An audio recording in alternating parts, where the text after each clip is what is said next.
We are in Kaboya National Park on the shores of Lake Albert, which is just a beautiful spot.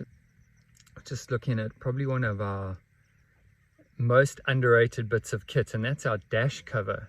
I should probably call it a dash organizer because it really helps you on tour. There's so much stuff, like it always feels like we got 1,000 things floating around in the car, and I guess because the car is pretty much part of our home, but it really helps to just keep things organized in the car.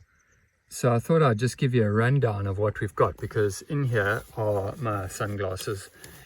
My binocs sit here, and it's really cool because it's really sturdy, it doesn't move from there. In here we've got a notebook, my GPS.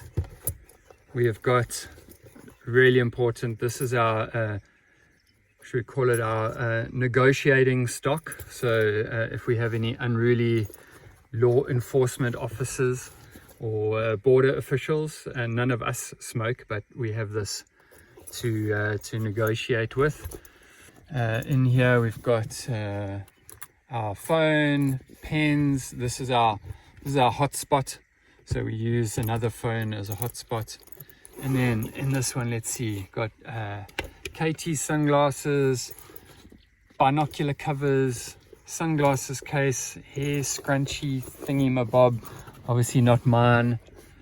So yeah, it just helps to keep everything super well organized, and obviously protect our dash from the sun, because the car just sits in the sun all day.